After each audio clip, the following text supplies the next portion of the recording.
Hi Libra, welcome back to my channel, The Vibes Inside. I am Mariana and I am ready to do your reading here. I have pre-shuffled the cards and opened the cards up. I think I have a story ready here for you, Libra. Only take it if it resonates, of course, and always be discerning about anything that you see on YouTube. I want to say, of course, always do that.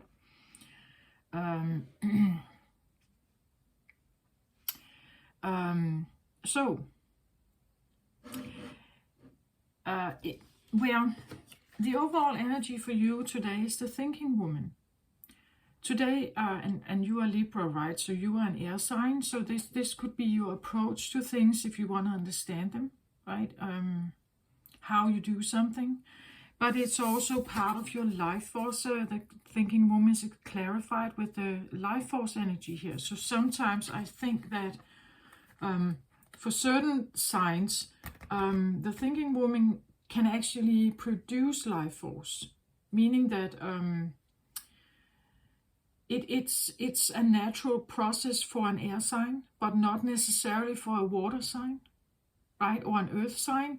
In your case, I think it stimulates you. Whatever you're doing here, I think it comes across as education or studying something. Studying, being fascinated, I think, or inspired to study something here. She stands with a book, right?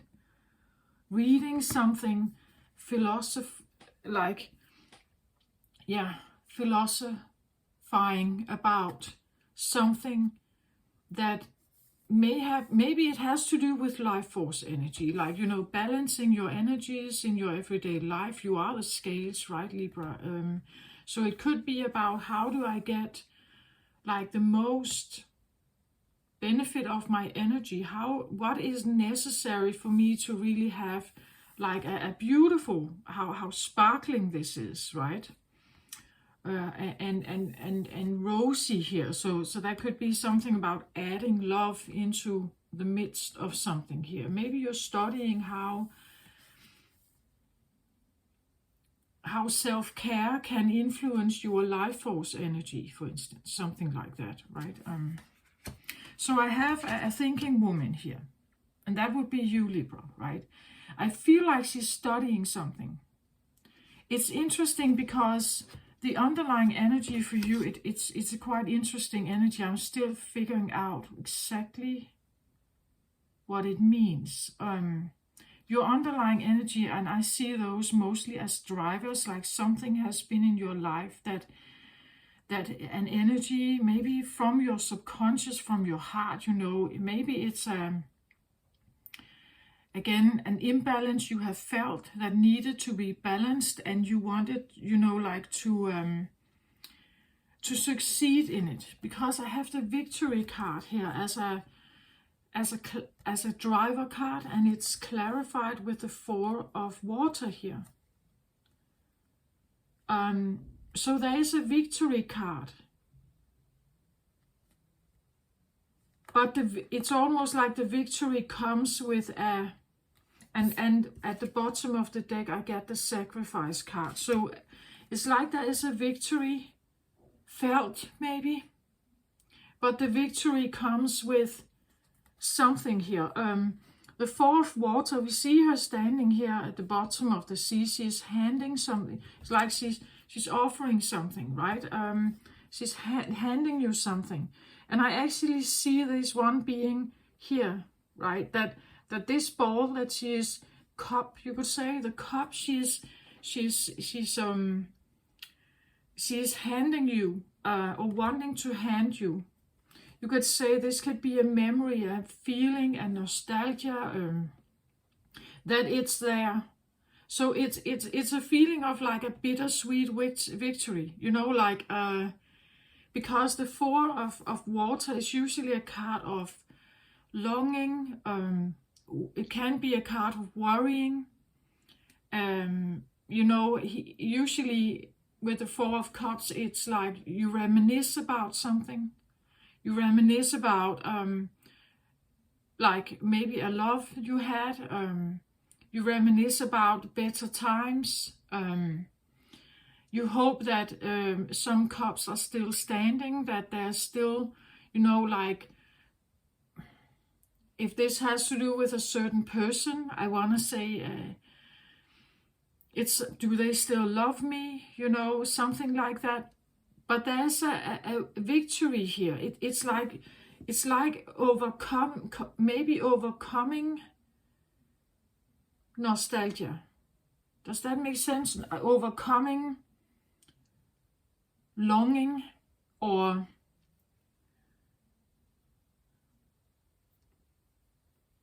reminisce, like overcoming a situation where you have been sitting and reminiscing. And when you sit and reminisce about the old times and you look back, you don't take new action. Like you sit in the past and you sit and think about like the good old times, or someone you miss, or do they still care about me if I would contact them, or something like that, right? But the victory card also feels a little bit like you have wanted to overcome this. Like maybe you have been thinking about a person for a long time and you want to overcome it somehow.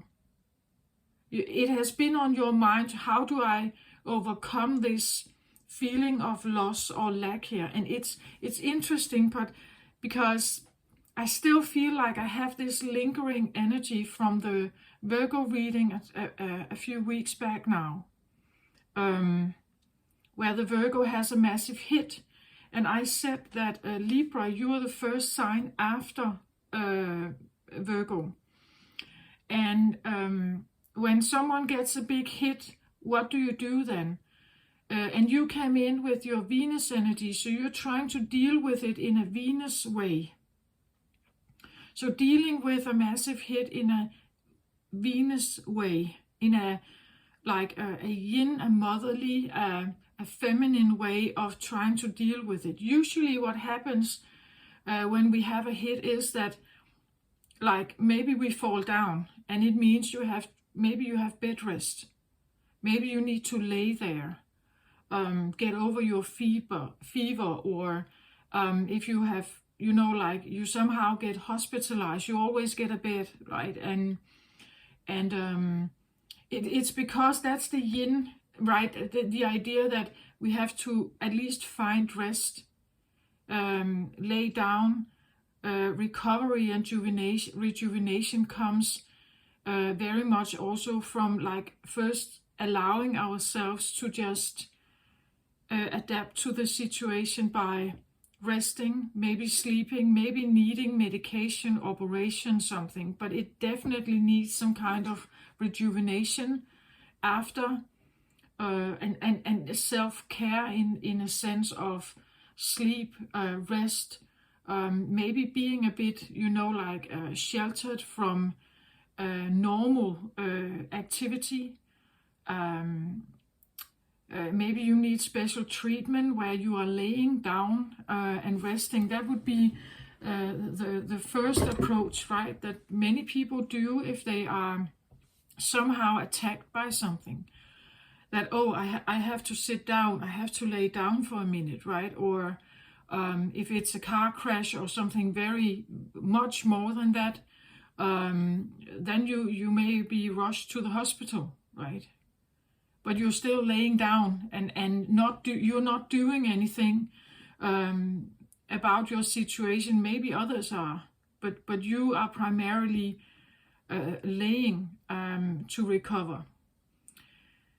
And I still feel I have this lingering feeling where the fourth wands would indicate the time before the hit, like the time before the hit of the Virgo, right? That there's still this lingering feeling of how it was before. Like before I had this heart attack, I could run 20 kilometers without problems, right? Or before I had this heartbreak, life was so beautiful with this person, or everything was much more lively and joyous and happy, right? That would be where we reminisce about what was before something. But somehow I feel like with the victory card, it's like you've tried to overcome it. Like you could say, beat it, right? Beat the reminiscence. That this idea that if I hang in this, I can't hold on to the past like that, right? Because my situation is new. I may need to have bed rest. It's the only way I can recover and actually rise again, right? The victory comes from resting, not sitting and like using my energy on the past. What happened there and what could have been, or because my situation is not like that anymore, right? That's what I felt with the Virgo. It's like there has been this, like, you know, like a hammer in your forehead, right? And you're just thrown back. And the first thing to do is to rest and rejuvenate. And she's closing her eyes here. Again, I feel something about like rejuvenating, resting, restoration, created through the Venus yin gentleness feeling. But the victory comes by not sitting in the past and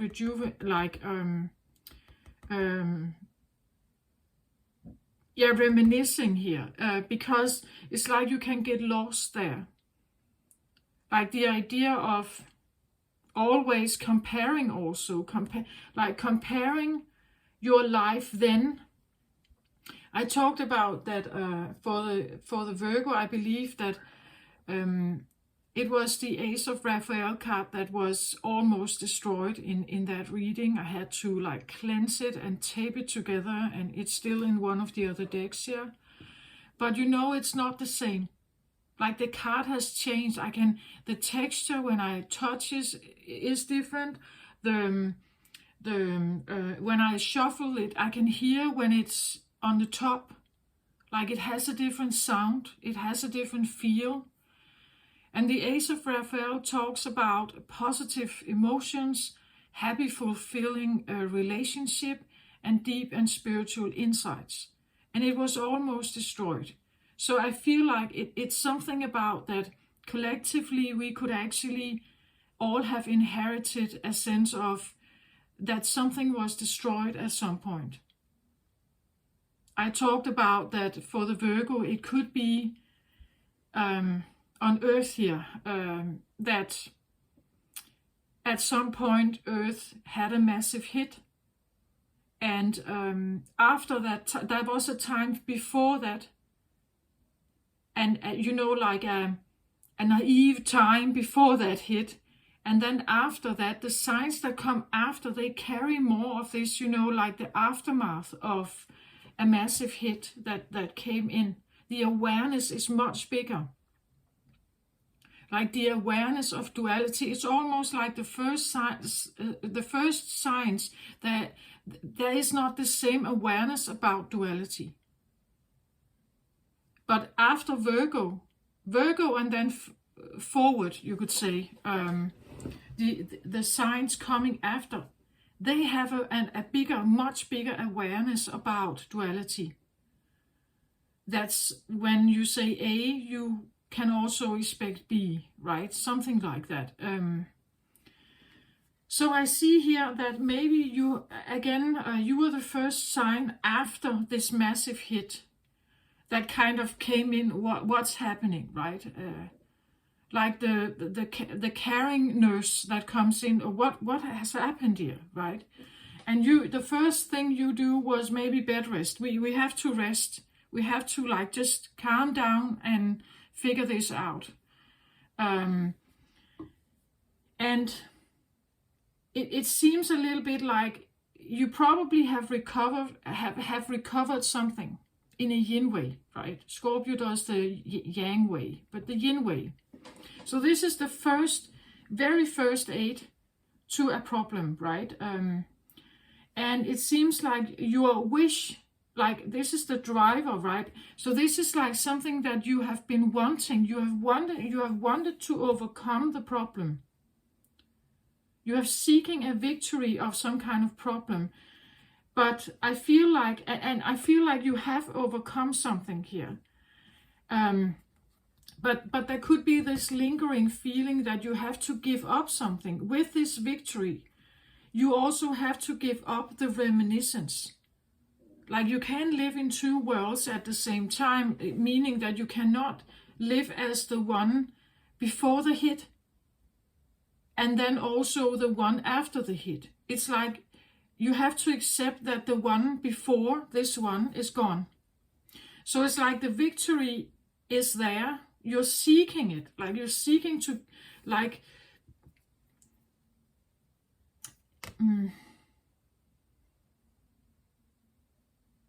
what is that called? You're seeking peace, I want to think, with this, like, my victory comes when I'm kind of accepting of this, that this is gone, right? That I can't go back to something here. But it still feels that victory comes with a sense of maybe sacrifice, right? That I have, if I have to accept my current situation, I can't go back to what it was before. Then I'm giving something up, right? Like if you are like me, I'm 52, right? If you were like me and you were looking and you were saying, oh,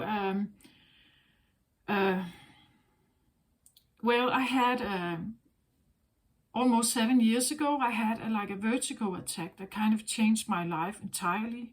I have never returned to what I was before, like strength-wise or activity. I was diagnosed with fibromyalgia. I have different pains in my body and certain exhaustedness and tiredness and things like that.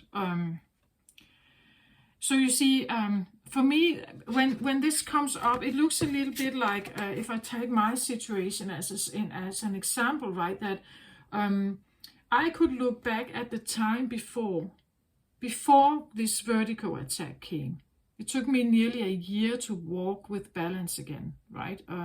So it was like this big hit that came in and kind of threw me to the ground. And I had to kind of get up from that experience, right? If you take that example, it would be that I had a life before that. Before that, I was active. I was doing a lot of sports and I had a different appearance. My brain could handle more information. I wasn't that tired. I had a full-time job, things like that. I don't now. Like my system can deal with that now. So there's a before and then and after. It doesn't mean that you can have a good life then, right? It just means that it's very different. I had to give this up. Like that would be the sacrifice here, right? That I have to give up hoping, right? I have to give up hoping that this is coming back. If we just take that situation, right? I can't linger with the idea that I will be that person again. So you see, I can have maybe a sense of victory in my life that, I can build my life up again, but it will be a different life, right? And in that process, I have to release the idea. So the victory can come when I release the idea of what was. That's what this talks about, that when you release the idea of what was, you can now embrace what is. That's kind of the idea of this. And it affects your life force energy if you're thinking about something from the past a lot. That if you become this thinking woman that is very occupied with this, it affects your life force energy, right? Because you can't be the one who was is not there anymore. It's like a memory, nostalgia, you could say. If you feel the life before was better, you will probably not feel any kind of victory. Like you will feel loss, right? That you have lost what you was or what you were, and now you are in a failure position, right? But actually it comes across as victory, but the victory is like accepting the new existence. But it's still there. You see, like the cup, like the one here that is offered here, it's here. That's what I see. It's like it stands really out to me, this one. It lays right there. But normally when you have to know about the Four of Wands, Four of Water card, that in the Rider-Waite Tarot, you see a person sitting under a tree. He's looking at 3 cups that stands in front of him. They're still standing, means that there's something in them. And then you have a cloud where there's this hand that comes out and is kind of offering this one here, offering a new cup, a new love, a new emotion, a new feeling, a new consciousness thought, perhaps. Like it tries to come in and offer you something else. But usually the person cannot. Like they are absorbed about the 3 cups that are still standing. And they hope that they will like stay standing. You know, so it means that they are trying to keep something alive that is maybe only existing in their own head. Right? He sits alone there under the tree, and he sits there for a very long time, focusing only on these 3 cups, wanting to keep them standing there. So the new cup that comes in here, he's not he's not even aware of it. Here it feels a little bit like maybe you have actually listened. Like after a long time, maybe of, you know, like reminiscing about what was. It seems like you are actually taking the new one, the one that is offered from the hand of God, you could say. It seems a little bit like you are taking that one and focusing on that one, and that's the one that is like a driver towards the victory, that you are changing your life around, right? Like, you know, like after that Virgo hit I talked about, well, you could sit and reminisce about the time before, but it's not going to help you in like a forward moving process of life, right? At some point we must accept that things have been different.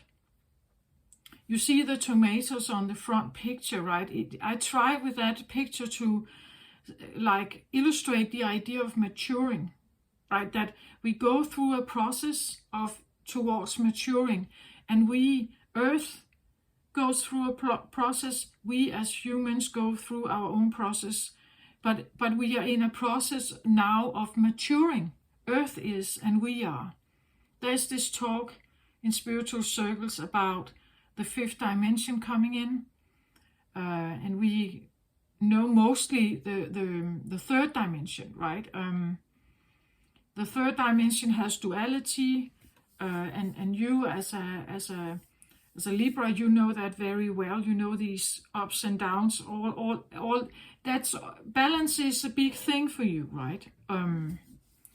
Finding the right balance about something.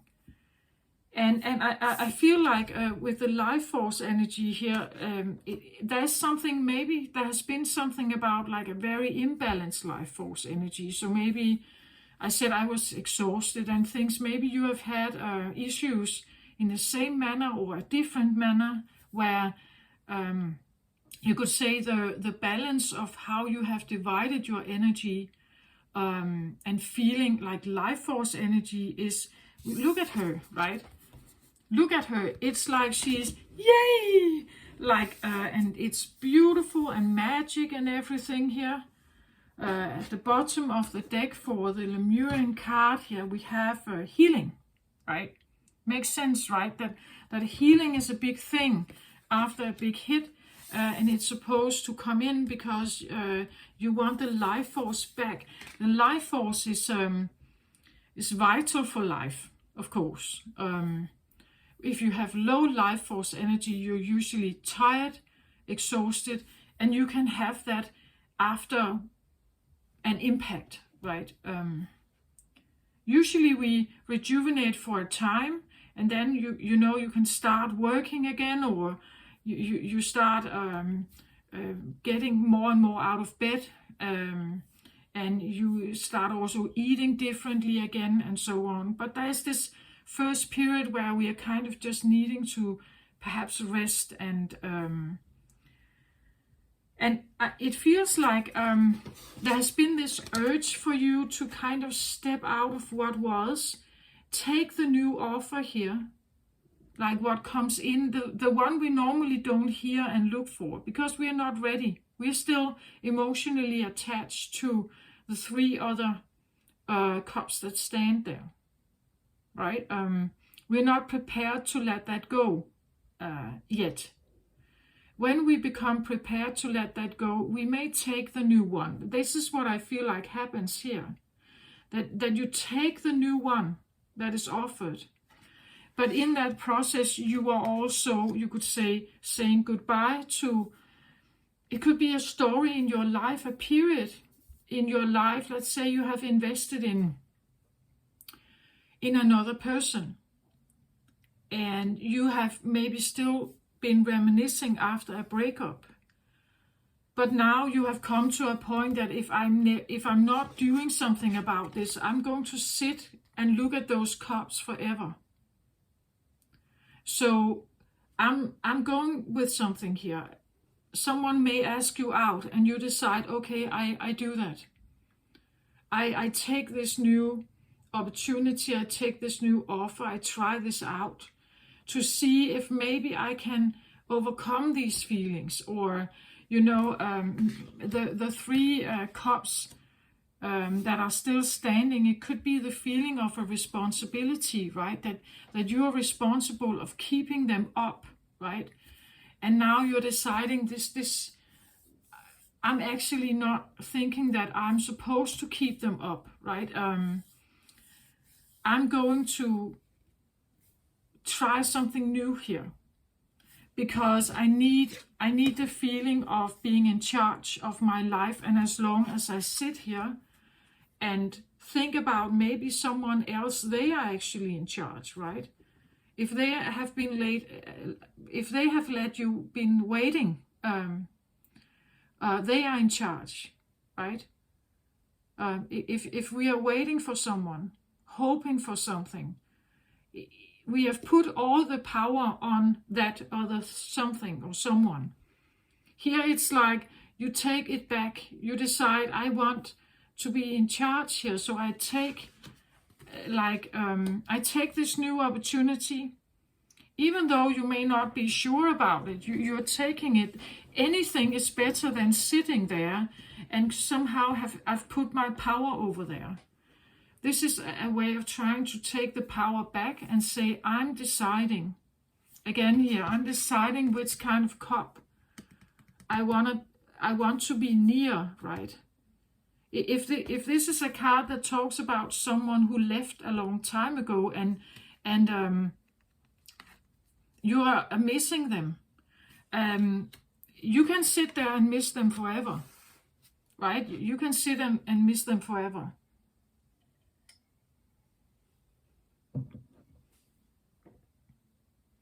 So the sense of victory, or the sense of being able to move on in life, can have this feeling of a sacrifice, right? Again, she's opening her hand and letting the butterfly fly here. She's looking at it like, I made a conscious decision to let this butterfly fly, or to let the cups stand and just walk away from them, right? I'm choosing to let this one go, even though I love them, I care for them, I hope they are all right, I miss them around, but again, the Virgo was not the same. Like there was a Virgo up to the hit, and then the Virgo after was very different. There's this idea of the Virgo having been experiencing something that has changed them. And we, again, if this is something that has happened to someone you know, let's say your child has an accident, and they had a life up to that accident, and after this life, they're now needing, again, hospitalization, maybe an operation, maybe they need rehab, maybe they need special medication, they can't attend normal school or something. So there's this before and after, and we can't, this idea talks about that if I compare also, if I keep comparing my child with what was and what they could have been, or what they could have achieved if they didn't have that experience, it's not really helping anyone.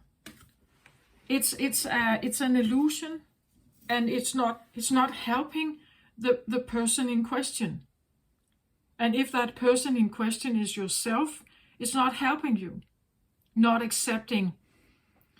It could be also, you are retiring, and you're sitting here and thinking that you would prefer to be younger, and you could still be active and still be, attractive or something, and strong, having strength and friends around you, right? When people get older, sometimes they lose their friends because they're not living anymore. So you see that there are different, just put it into your situations where how it may fit. But this idea that to have victory in my own personal life, I may give up something, right? That's kind of the sacrifice card here. Because if I don't do that, it will affect my life force here. Like if I'm sitting and overthinking something that has to do with the past, a past that is gone, that I can't get back, and my new life is very different. If I keep staying here, it's eating up my energy. When I accept my new life, or my new circumstances, and I become self-caring about this, that is going to give me more life force back. Maybe you need to, slow down your pace, like you can't walk that quickly anymore, or whatever it is. It could be anything, right? It's just that it seems like there's a focus on your life force energy and how this energy can change also into, maybe I get a feeling of a little more yay kind of happiness feeling here. So restoring some of those feelings I mentioned with the Ace of Raphael card, that like positive emotional feelings, fulfilling relationships, and spiritual insights, right? That all of this can come back somehow, right? If you are becoming aware of how you're thinking. What do you use your thoughts on? Do you sit in this and think about what could have been and what is lost also? Like when it's lost, it's like, it's devastating. You can't get it back. It's a lose-lose situation to think about it, right? Because it's not there anymore. It's different. And or you can think about, how can I somehow make the best of this situation? What can be a victory for me? How can I create a life, or what should be in my life for me to actually feel victory? I also feel like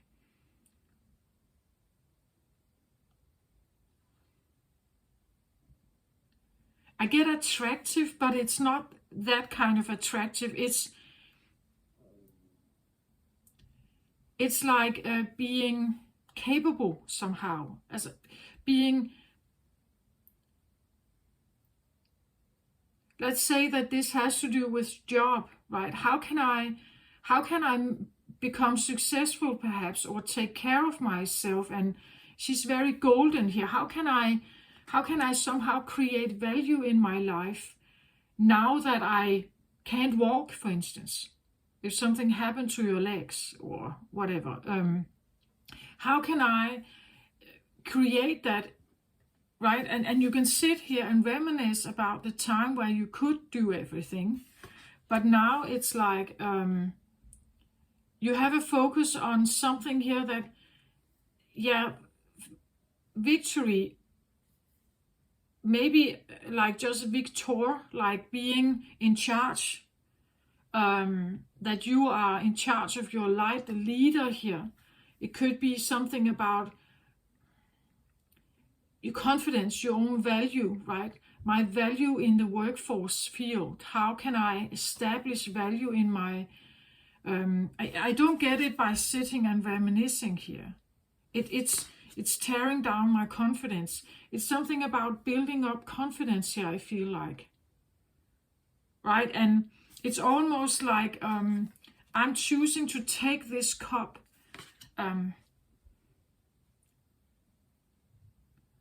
Because I wanna be attractive again, right? Or I wanna have value again.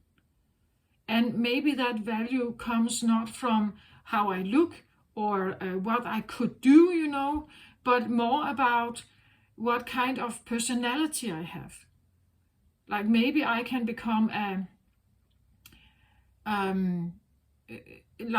this could have something to do with that, right?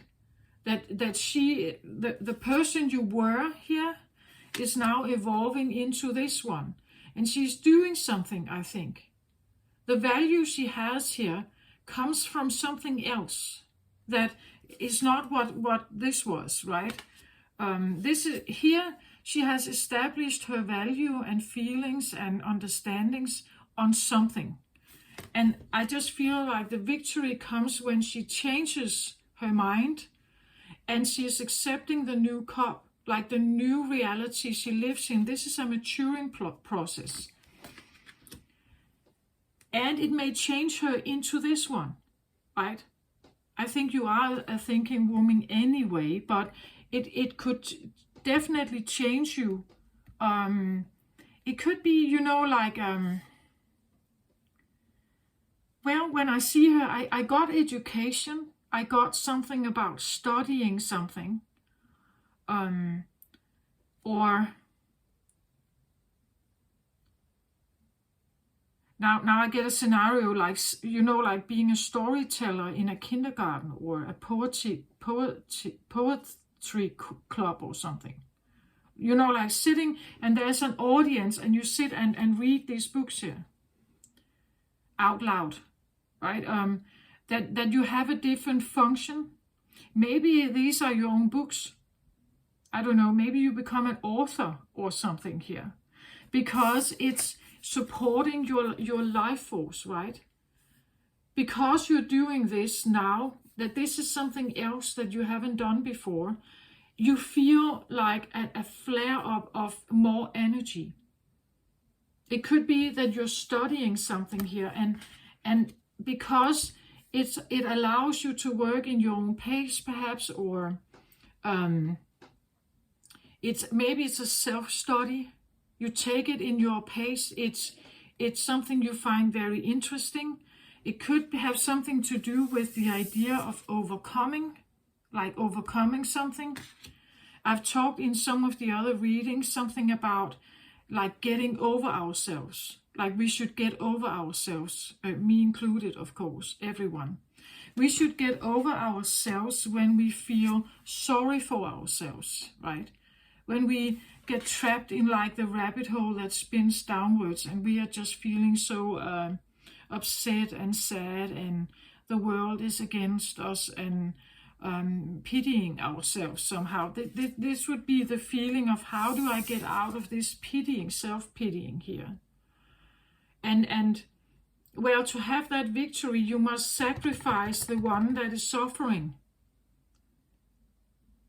You cannot be a victor and a victim at the same time, right? So you have to sacrifice the victim to have this, right? Do you get what I mean? That's the idea with the sacrifice card, that you're sacrificing like victimhood, for instance. Sacrificing victimhood and embracing victorhood instead, you could say.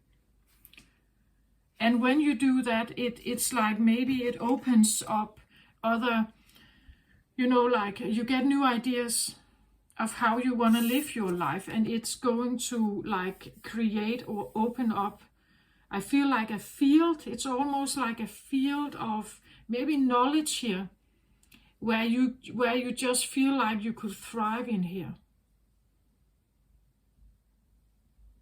right? It could be that you're studying something about life force energy, how life force energy is impacted by a massive hit, right? So how to recover, like a recovery method or something. Maybe you are creating some kind of recovery method after some kind of influence that has been like traumatic, you could say. It could be a sense of a trauma healing course, or ways of getting over a boyfriend, things like a heartbreak, ways of getting over a heartbreak, or something that put you in a state of like a victim, I want to say, and like the self-absorbing, pitiful kind of thinking. Or it could be like a responsibility for something, to keep something standing, to keep others happy, maybe. But it's not your responsibility, right? Responsibility to take care of other people's cups. You can concentrate on your own cup. And when you get that, when you're realizing that, it gives you a release here, I feel like. I get a feeling of maybe like a responsibility here. Like he usually, the right way Tarot, he sits under this card and he's kind of, like just focusing on these, like the 3 cups that are in front of him that are standing there.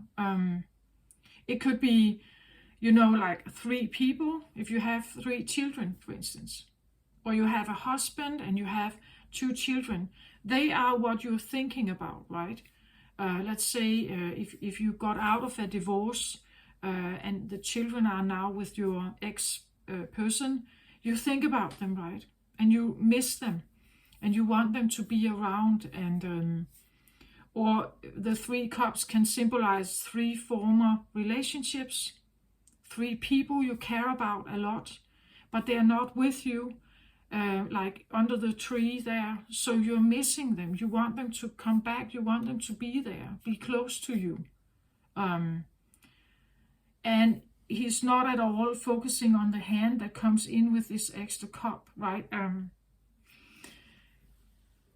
But it seems like here that you have heard the call, right? You saw the cup being offered, and you choose to take it, and knowing that when I do that, I am leaving. I have to leave this behind, right? Whatever hopes or whatever investment I made here, I have to leave it behind. I take the new cup. I go with the new. And because of that, I have to sacrifice the old. Because if I hold on to the old while I'm taking a new cup, I could make things worse, because then I haven't, you could say, released the past.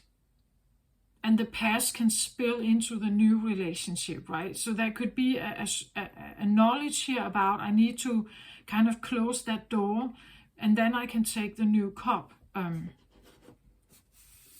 So there could be this feeling, as I said, like a bittersweet victory here, that, I'm claiming my victory here. I'm claiming to be a victor.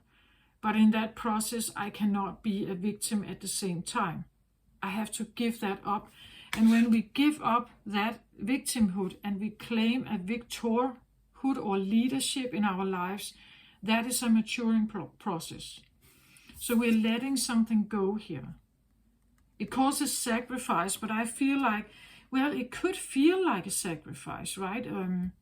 If you have lived in victimhood, or you could say you have survived in victimhood by being a victim, you have survived maybe certain circumstances in your life, it has probably made you feel weak and codependent and something, but sometimes it serves a bigger purpose, like depending on your environment and situations. For in this reading though, it feels very much like it's not serving anymore, right? You're deliberately giving this up, and something is happening here where you are. Oh, interesting. Let me just look at this. I somehow just saw that she's letting go of a butterfly, and there's also a butterfly here. So I was just wondering if they had something to do with each other, right? So letting go of a victimhood while you are embracing being a victor.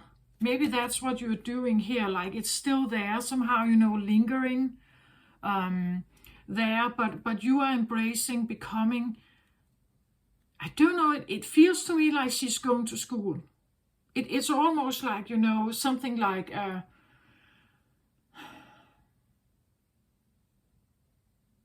wanna take charge of my life.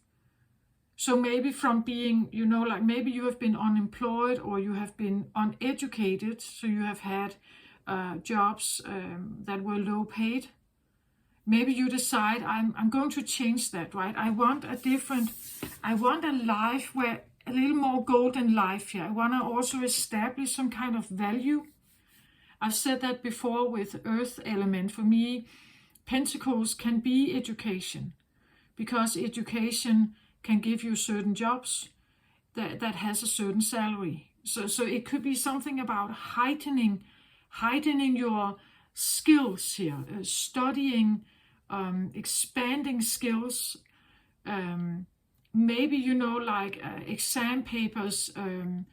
It's about establishing value, establishing yourself as a valuable person, even though you may have suffered at some point where you felt like a victim.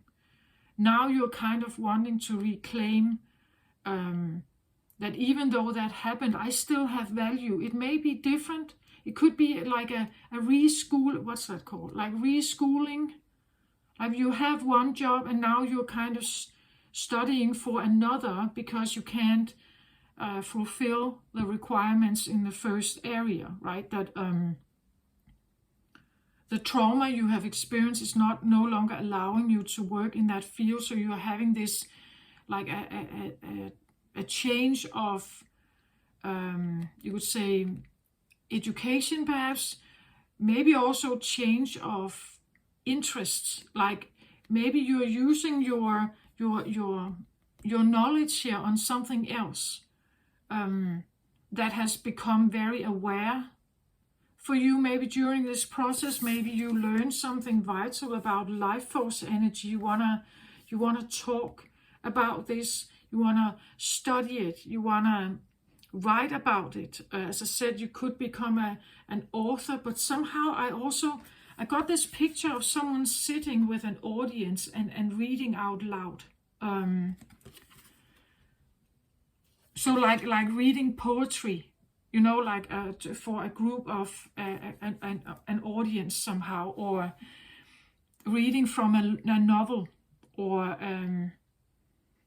maybe becoming a teacher. I don't know. I'm not necessarily seeing her as a teacher. She's alone here, right? But there are books here, and so I see her studying, understanding. Maybe, as I said, it can be a kind of self-study. You are studying perhaps like your own way towards victory, right? You know, like, or taking notes on my way of recovery, or how to recover from blah blah, something like that. And this is overall energy, so this is what's in your mind, like present in your mind at this moment. It's important to somehow have a balance in life force energy, that you have to have, you want to establish a feeling of happiness again. And to do that, you are figuring something out here, studying, reading, educating yourself, making notes. Maybe you're following some kind of course here, right? From victim to victorhood. Like maybe you are listening to someone or reading someone's books towards overcoming something, like overcoming some kind of trauma. Maybe you are attending some kind of survival course, surviving narcissism, surviving alcohol, surviving the car crash course, some kind of a help group or something, where you're figuring something out about like the dynamics that can either put you into victimhood or that can get you out of it. So you're making a big change, Libra, from like a victimhood state, like really wanting to overcome that, knowing that you have maybe been sitting there for a long time and you have seen how life has just passed you by, right? And you haven't been able to like do anything about it. It's kind of just, it's like life passed by, and now you got you are no longer 18, right? No, you are 35, and you haven't had any education yet, or you haven't, because of maybe some kind of, I feel like responsibility here, feeling responsible for something, and it has kind of trapped you. It becomes this place of non-movement, and sometimes that is required after a hit. But now it's like you have come to this point where, okay, I can actually stand again now. But now you're looking around and you can see, my classmates from then, they are now older, and they have gotten themselves education, and they have got these fancy new jobs, and I kind of have to start from scratch or something, right? But I know that when I do this, it's going to give me more fulfillment here, right? So it could be a feeling of wanting to study something after a recovery, or like reschooling, like changing your from what was to something else, and owning it, right? That's what the victory card here talks about, taking ownership of your own new future here. And a way of doing that is maybe to commit yourself to new training, a new course, a new study, going to college, whatever this is, but like taking it into your own hand and saying, I'm responsible for my happiness.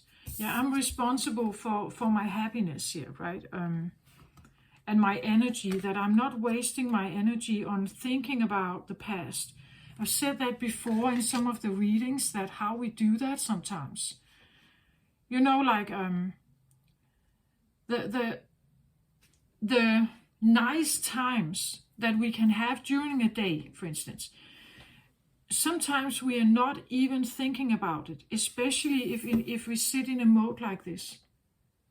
Like when there is calm, when there is something nice present, when there is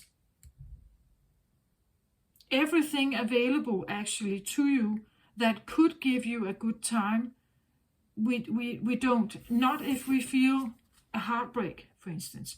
Our thoughts entirely concentrates of what we have lost and how we get it back, if we can get it back. And if we can get it back, we are grieving, we are sad, we are sorrow, we feel sorrow. And it takes up the entire space. So you wake up in the morning and the first thing you think about is this person that's not there. Even though you are in your apartment and your apartment is fine. You know, the carpet on your floor is soft and nice. You are not even registering it, right? It's all you think about is about the loss. The things that are around you that could be nice, you're not even noticing them. You are all absorbed in the grief, perhaps, or the loss of something, or the memories or nostalgia of something. You're not even appreciating the sunlight, or that there is actually things available in your refrigerator you can eat and be that can make you maybe full and content. Not if we are allowing other thoughts to invade your that private space, right? I said I made an example of, like you go to work one day and you have this terrible call or like feeling overwhelmed by some kind of attack from your boss, something like that, or a colleague or a customer, right? And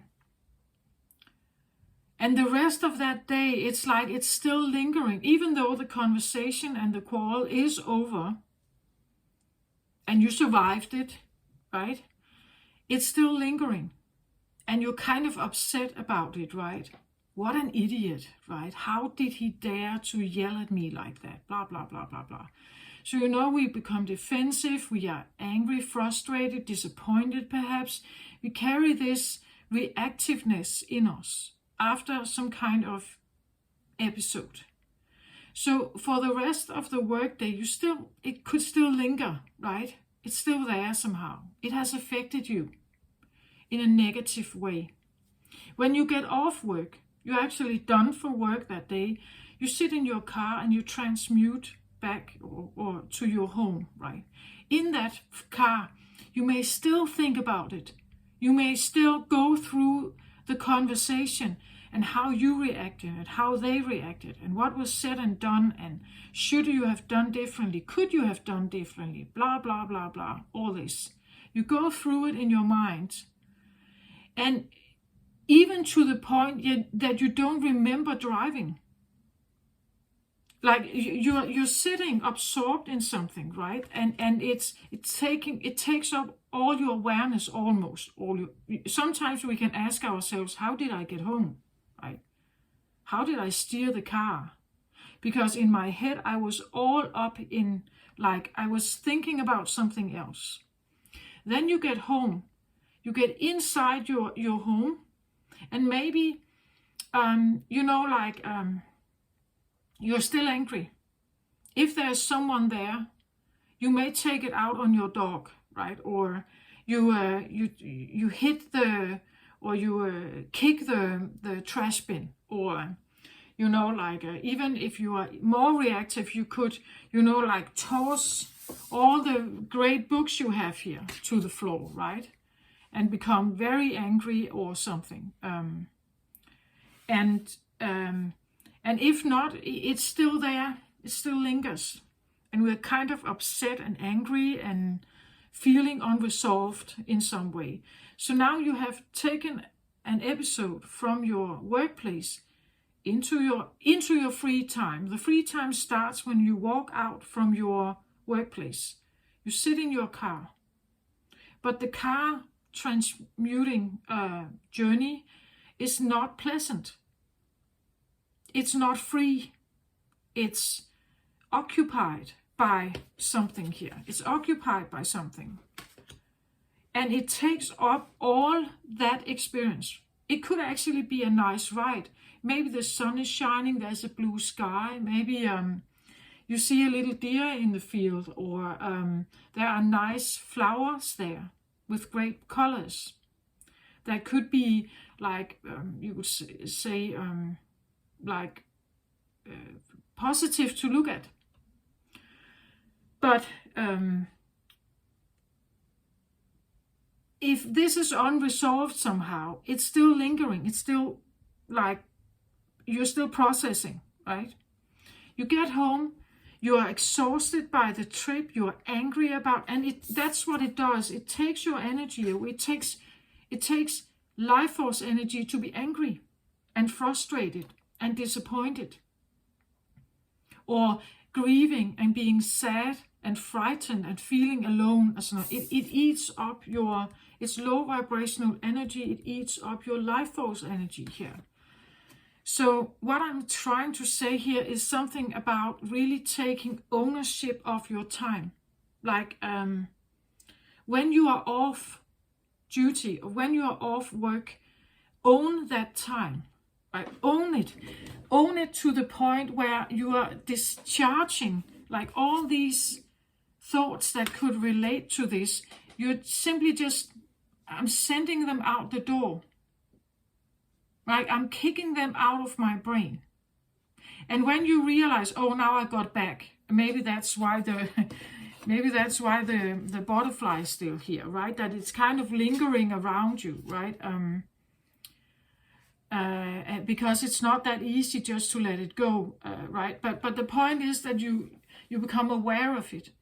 And when you're sitting there bickering about something, you realize, oh my God, this is this situation from work. Okay, I send it out, and I force my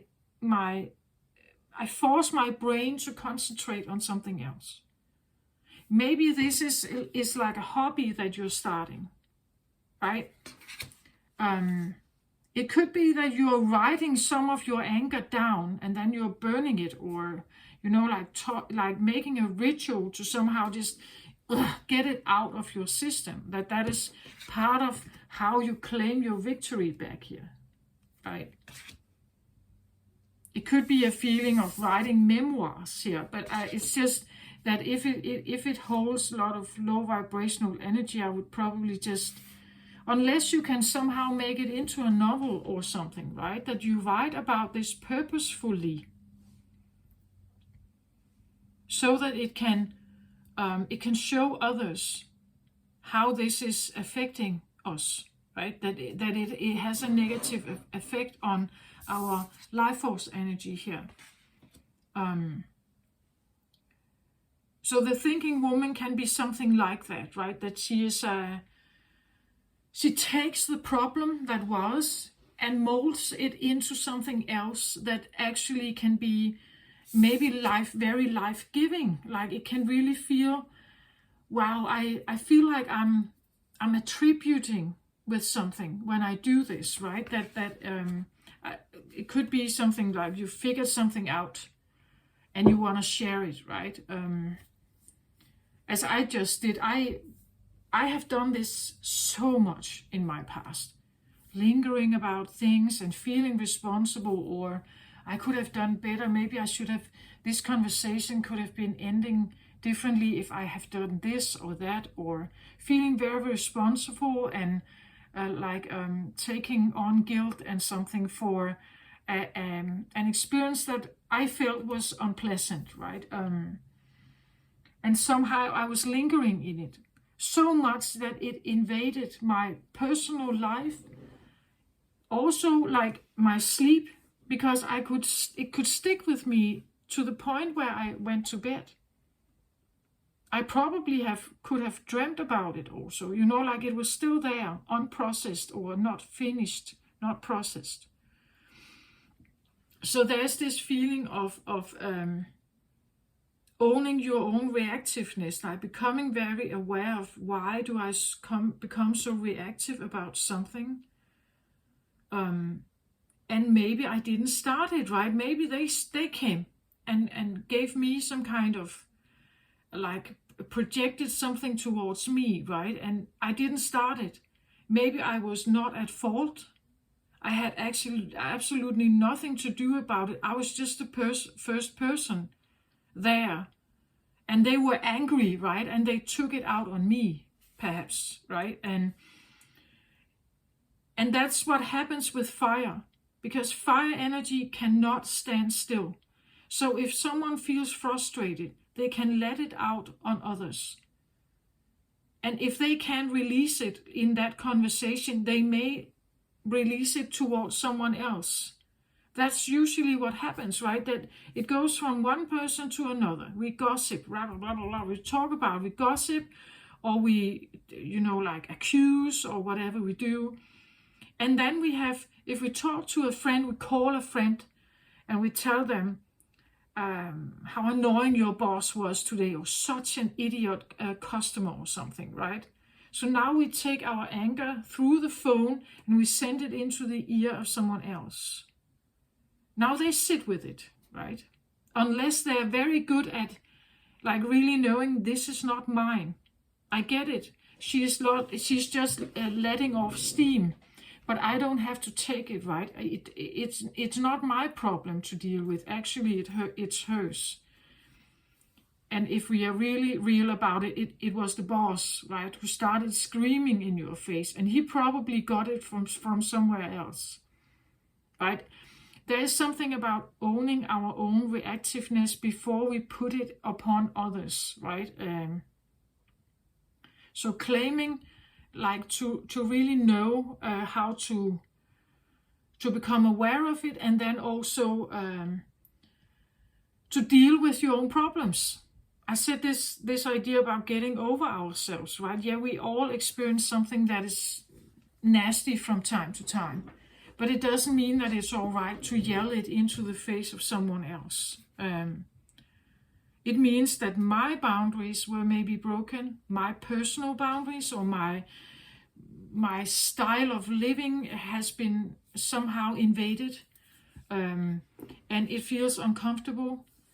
And of course, I can defend myself in that way. I can say no, or I'm not and I'm not dealing with this.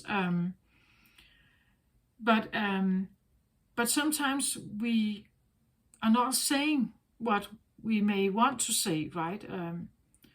Especially in a hierarchy situation where there's a boss perhaps, or if you are a child and a parent, that sometimes we don't dare to say it, or we don't want to lose our job or something. That can be circumstance. It could even be something about, let's say if you have an autistic child, you may actually temper yourself and try to hold back, because you know that if you get really angry and frustrated and disappointed about them, they will shut down, right? They will not be able to accommodate and listen to what you actually are frustrated about.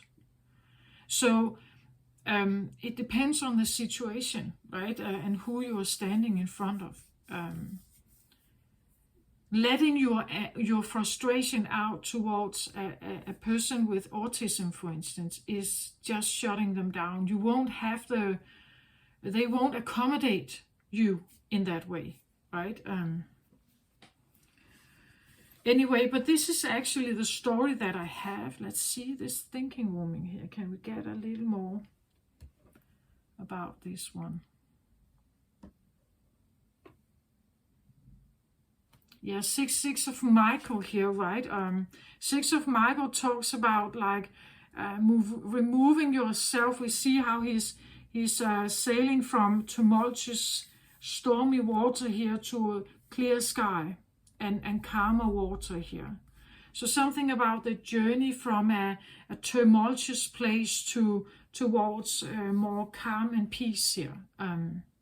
That could be what she's either studying or writing about or talking about perhaps, or writing again a memoir or a novel perhaps, where she's describing this process here, right?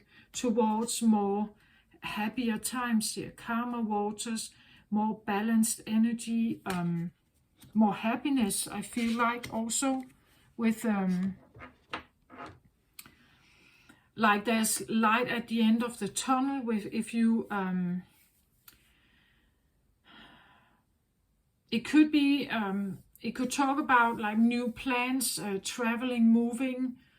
The Six of Michael here can literally talk about a move, that you're moving from one city where there, you know, like there could be like crime here, and you're moving to another area where supposedly it should be more calm here, right? Or maybe this represents a place where there's a lot of unemployment, and you're moving somewhere else where there should be available, right? Jobs should be available, should be a calm neighborhood, or nicer, in some way better for you somehow, right? So there has been this driver in you that has wanted to overcome something, and you're now taking this cup and letting it lead you forward.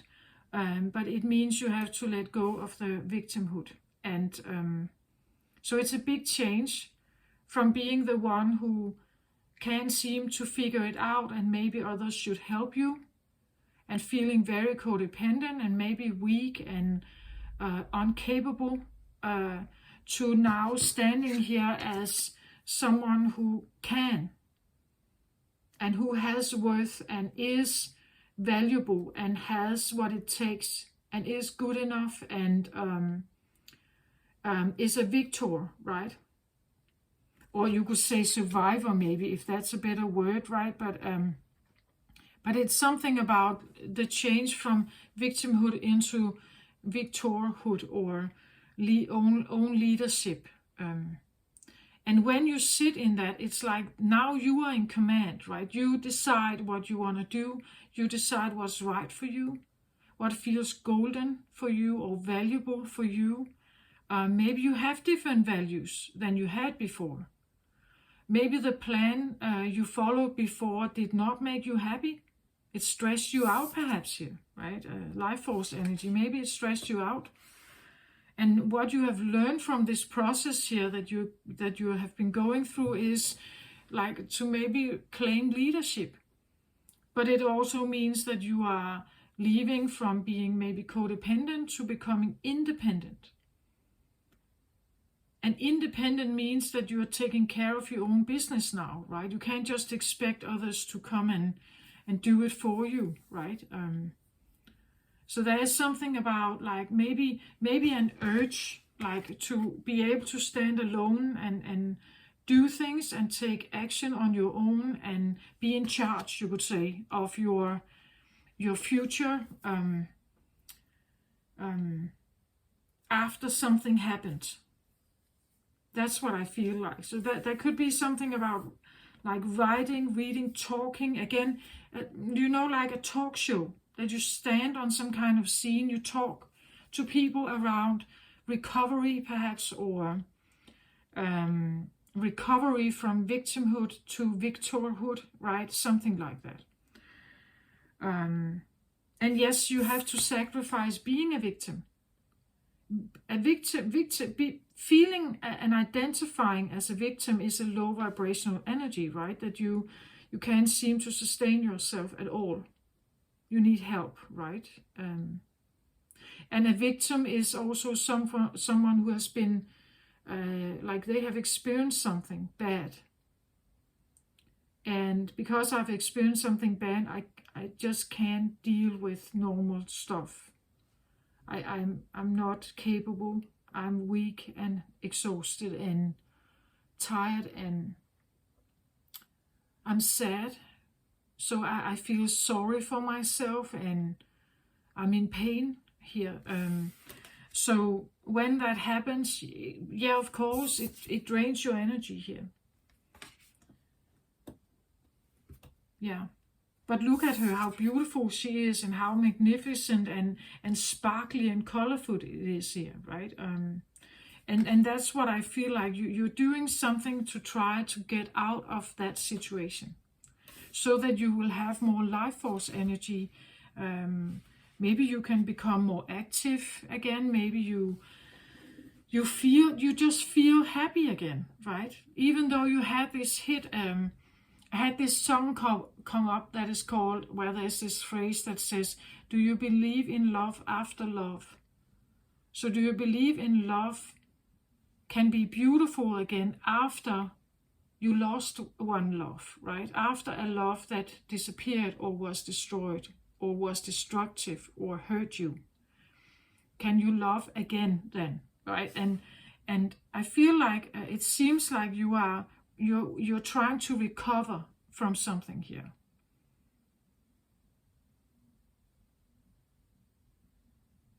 And it has to do with balance of life force energy. And after that Virgo reading I mentioned, I feel like you were the one that kind of, you were the first aid. Whoa, what's happening here? I feel very out of balance.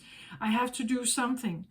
And normally it is yin that we lay.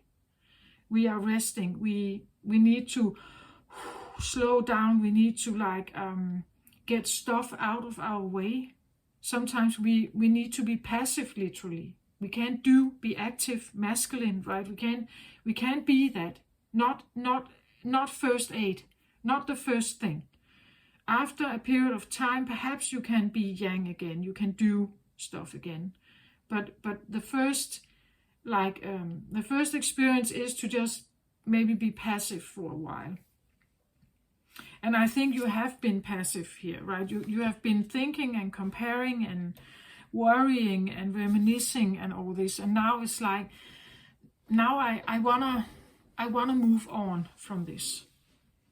So this is what I have for you, Libra. And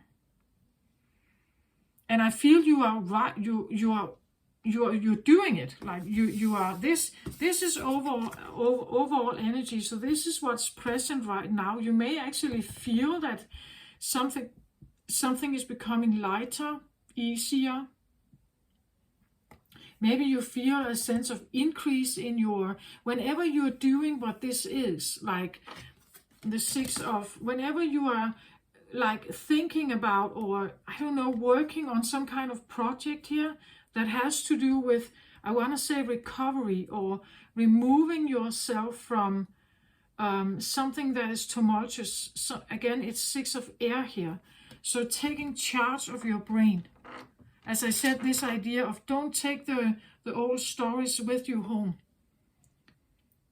Now it's suddenly in your private space, right? Where you should rejuvenate, where you should listen to happy music, now you sit and discuss it with with a girlfriend perhaps. And you're still bickering about it. You're still kind of gossiping and bickering and actually feeling awful with it still. Even though it's hours ago that it stopped. It hasn't stopped in you. It's still processing in you somehow.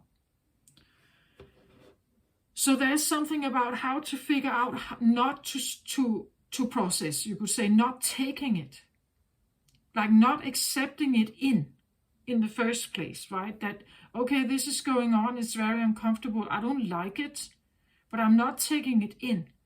Because when I take it in, now it's in there.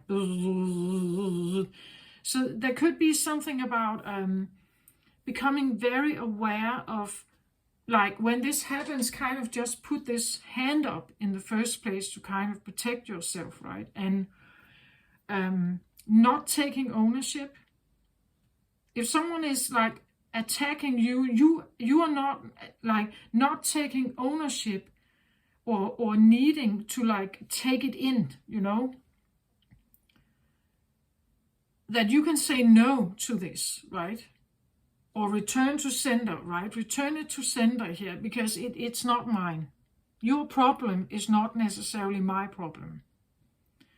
You becoming very angry about some kind of telephone call you just had doesn't make it okay that you are yelling at me now, right?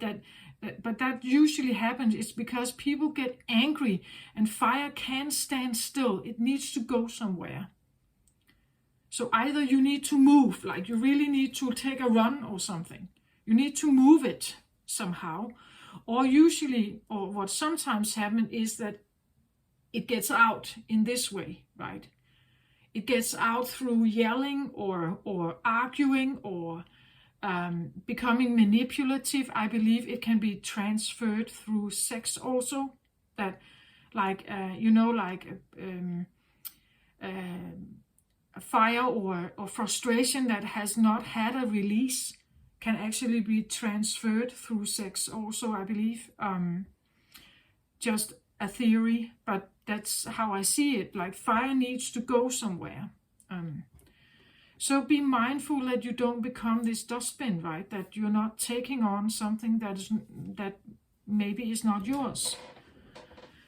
And if you have taken on something and you have been investing in something very Venus-like, investing in something loving and caring, and it didn't work out, to get over that, you have to claim something else. It's like starting from being passive here, sitting and waiting maybe, or reminiscing, thinking about going back in time, nostalgia here. You're now taking action here. You take some kind of action that gets you out of your position where you have been sitting.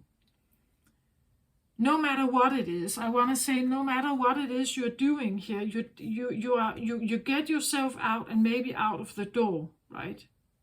You may be getting yourself out, attending some kind of new job, or maybe, as I said, you're writing something, studying something here, educating yourself because it's supposed to bring you somewhere, right?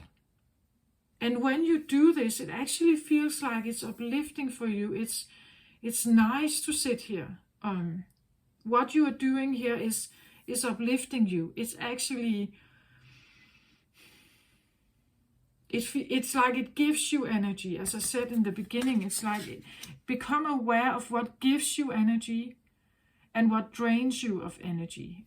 Again, these oppositions here, right? So that your scales don't come out of balance, because we will probably from time to time have bad experience, so-called bad experience.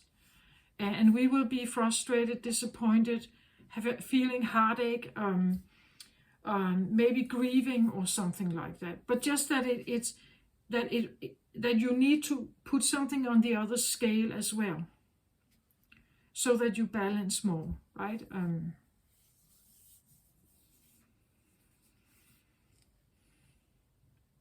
So again, taking ownership of your brain here, so that this is not, like there's only a little bit of blue sky here, but this can easily come and invade most of your life.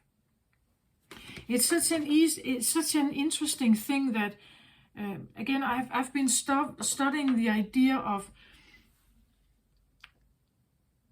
well, I've said it before, that the reason why we believe there's good and bad is because bad threatens us in some way. It could be life-threatening. It could be life-threatening to others, so therefore it's bad if we care about them. Or maybe not life-threatening, but definitely uncomfortable. Definitely bad, because it makes me feel uncomfortable. And somehow our brain is wired to pick this up. Every time we're scanning every day, judging every day, comparing and judging every day, if something is nice or good, or whether it's bad. So we can have good weather, we can have bad weather. We can have good weather that becomes too good. So it can become too hot. We can long for the sun, and when it comes, it can become too hot now. So our way of discerning whether something is good or bad, it aligns with our own comfort or survival, right? Our own comfort. And we're doing this constantly. Like our brain is wired to pick up things that are bad. Of course, way back, it was necessary because it could literally be life-threatening. You could end up not surviving if you did not like anticipate this or pick it up somehow.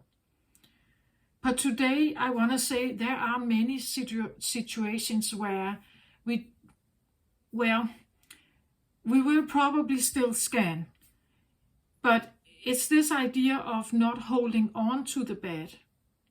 That when the bad happens, okay, it's an experience, but I don't have to linger with it, right? It's becoming very aware of that and taking responsibility that it's not invading your life.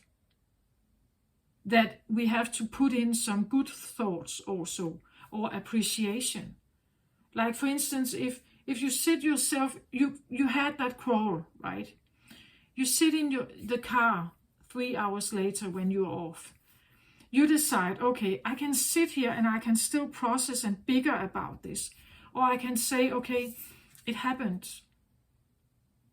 I can't do anything about it.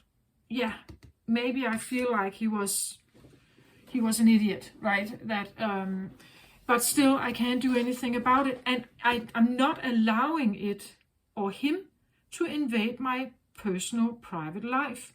So I sit in my car now. I decide that I don't want to be overwhelmed by this, because that's part of the victimhood again, that victimhood happens when you're overwhelmed by something. Then you become the victim. You have now experienced something. Something has power over you. But if you decide, I don't want it to have power over me, so I sit in my car now. I decide to deliberately focus on the sun, or the birds in the field, or I decide to put on some great music that I like, and I sit and drive down there back home, and I let the music maybe kind of take over that bad experience, right? I decide that the music takes over now instead of this bad experience. So you sit there and you drive in your car back home, right? And you listen to one of your favorite songs, right?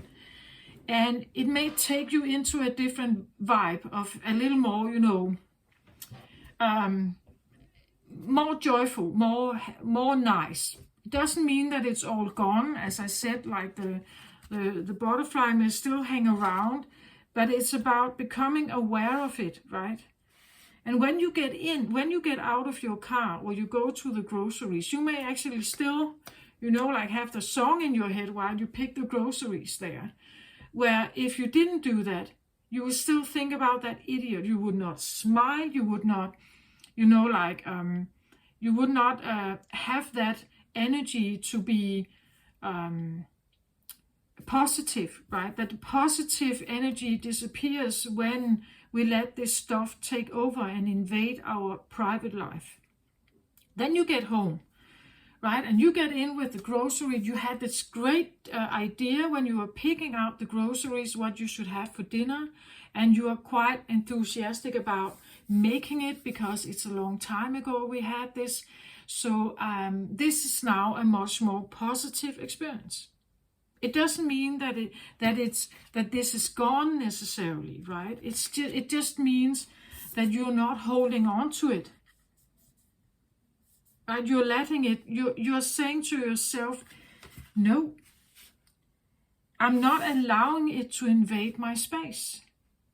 If I allow it to invade my space,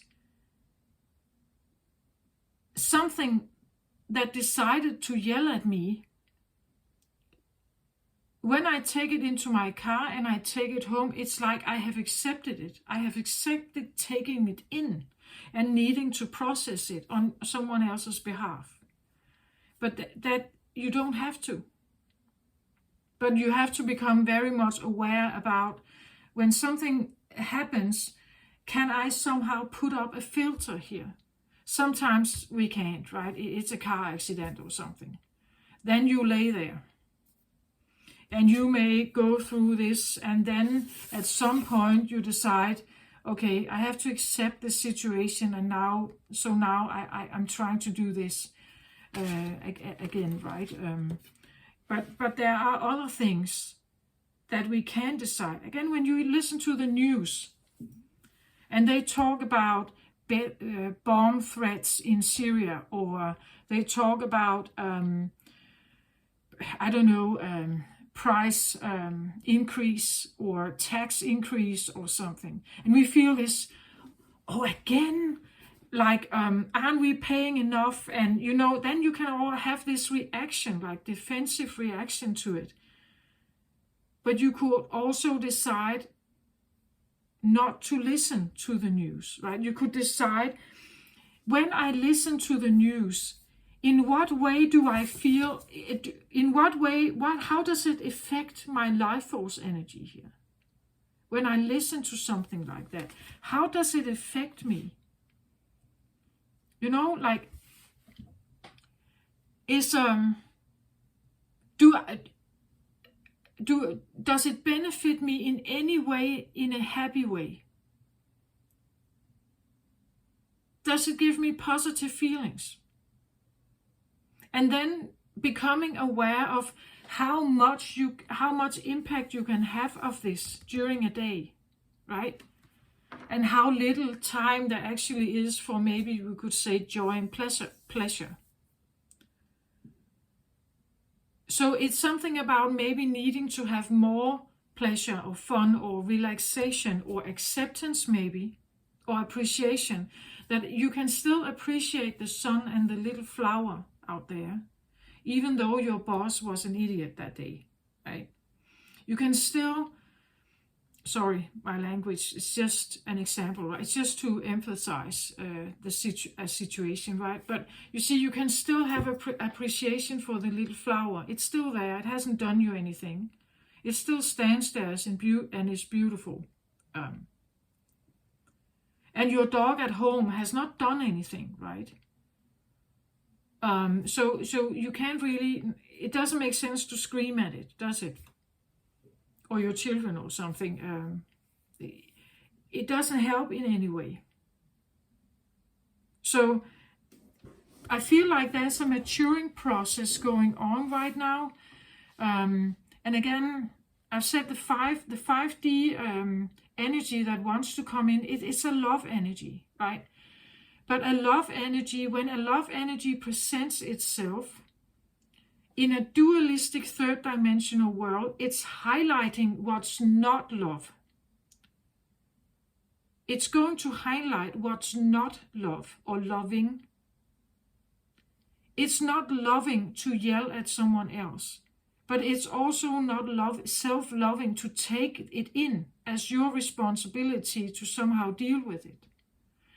It's not, so we will, maybe there will be like a heightened awareness of, no, you can't do that to me. Like when people present stuff to each other, that do I want to be part of this? Like, you meet up with your girlfriends and you can hear the bickering.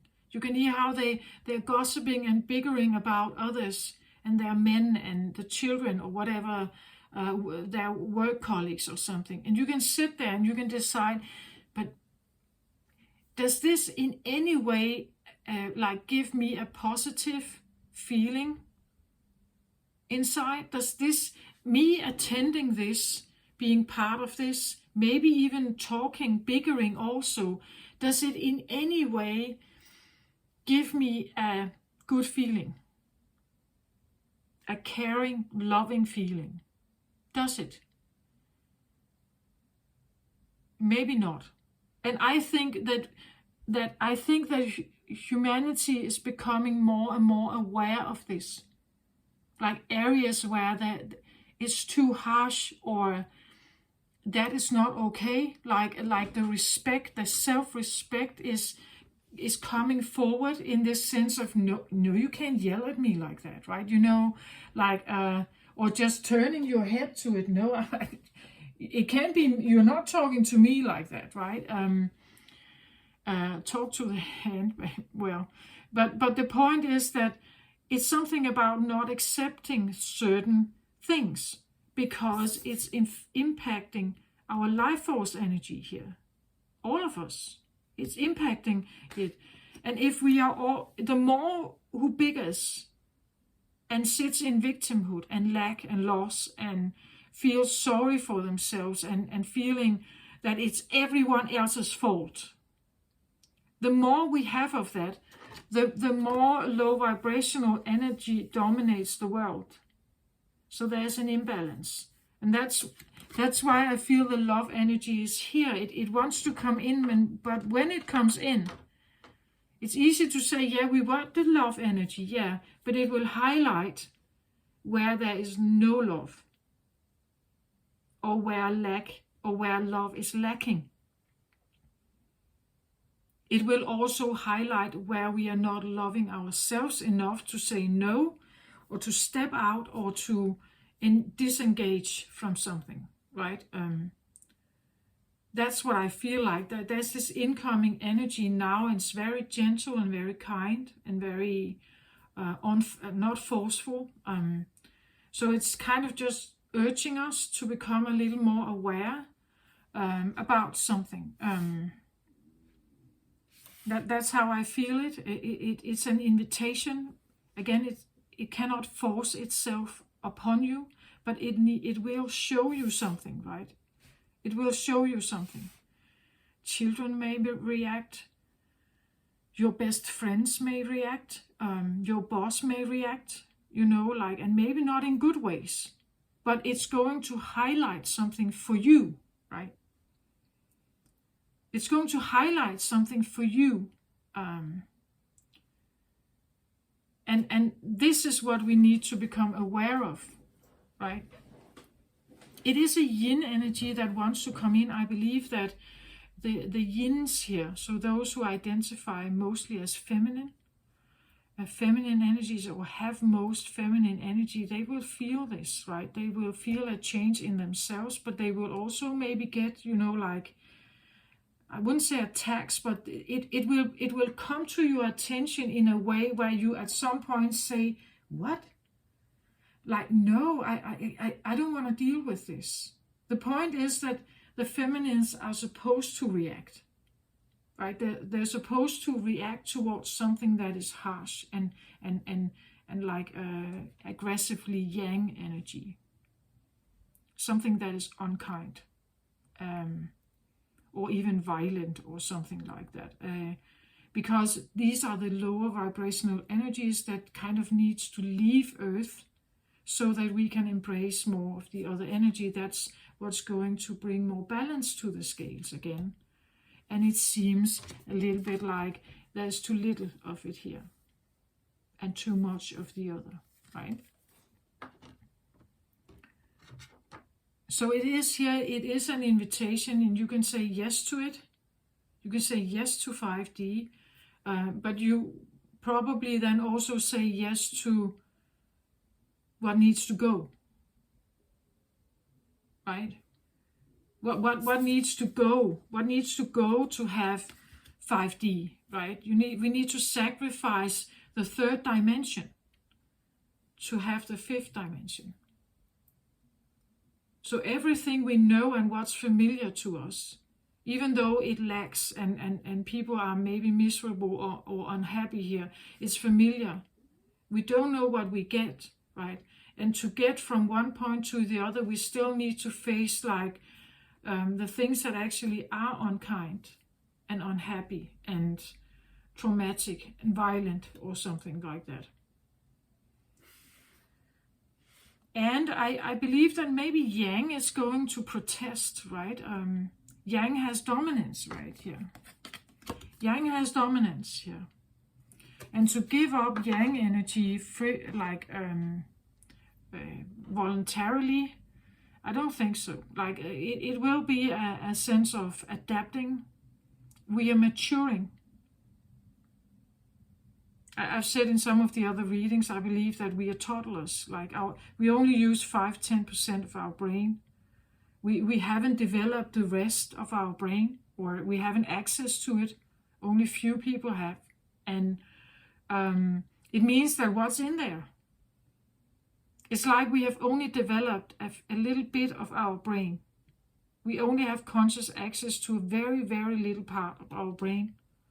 And we are limited from this other part of our brain that could actually be, and I believe that the higher dimension we get into, the more we'll be open. So the fifth dimension talks about other like spiritual insights and spiritual understanding, the guidance from like other places, intuition, spiritual gifts like telepathy, telekinesis, some of all this stuff, clairvoyance, all the clairs, audient, cognizant, sentient, all this stuff. It becomes more and more. We become more sensitive. And it opens up our brain, but it will be in steps, right? It's a maturing process, like the tomatoes you see on my front picture. And we are just one of the small green ones. That's how I see it. We are no near the ripe red one. We are still like toddlers in the playground that still hit each other in the face with like a rubber shovel, right? And our reactiveness is like a toddler. Some have a lot of anger, and they become very loud and everything. And others, they keep it in. But none of it is good. None of it is good. The point is that we need to mature this and take responsibility for our own existence. Instead of letting it out on each other. And the pain we have had in the past shouldn't affect our children, right? Or shouldn't affect our partner or something like that. It's something that should be dealt with somehow, should be let go of. That the old stories, you can decide that they shouldn't be there at all. We're saying goodbye to them. With the fifth dimension, it's like a goodbye to the suffering, to the pain, to the doubting, to the disappointment and frustration. We need to say goodbye to some of this. But to say goodbye to it, we may need to remember it. We may need to actually look at it, feel it sometimes, and say, out the window, right? It goes. Then because the victim who's the suffering, in the third dimension, it's like sacrificing that existence. And this is all we know. This has been lifetimes like that. We have bloodlines, we have ancestors who have lived like this. We have an inheritance of lack and loss and scarcity and poverty and something like that. And we also have a very strong memory of duality and good and bad. It all ties into this, at least that's my theory. You can decide what you want, but I believe it ties into this idea about that we are not safe sometimes, right? And when we are not safe, it can go from survival to uncomfortable somehow. But this can become so big that when you are actually in a safe place and comfortable, it's still there, it's still present. And this is what I think must shift in all of us, that we have to take accountability to like shove it out of our bedrooms, shove it out of our home, and say no to it, like we're not accepting it, to somehow invade your private space. If that happens, it's because it's definitely too much and you have to get away from it. So if it's work, if it's a person, get out of it. Even though, but how do I need to earn my money then? Yeah, you have to figure that out. But first of all, you have to like reclaim that you are in charge here, right?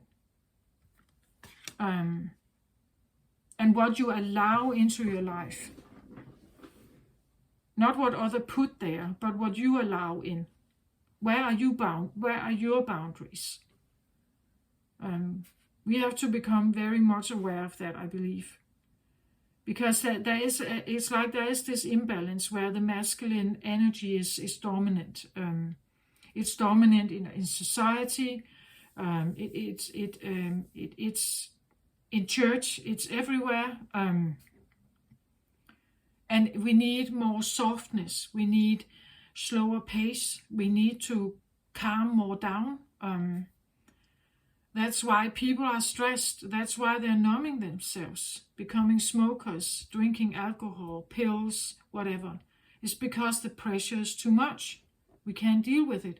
And we are moving towards the fifth dimension. We're becoming more sensitive, but still needing to work under the same pressure. So we numb ourselves because we can't, actually. And at some point this will escalate. And people literally can't deal with this, even though they smoke or drink or take pills or whatever. They literally will fall down. That's my personal thing, what I think will happen, unless we become very much aware of it and we actually decide that I have to align with something else here. I have to do maybe I need another work. I need to do something else and establish value in that way. Yeah, this is what I have. So again, I hope this helped in any way or in some way, Libra. I'm just reading what I get from the cards, sharing a bit of my own, what I personally have discovered or figured out. And I hope this somehow helped. Take care of yourself out there, Libra. I wish you the very best. Always love and light. Bye-bye.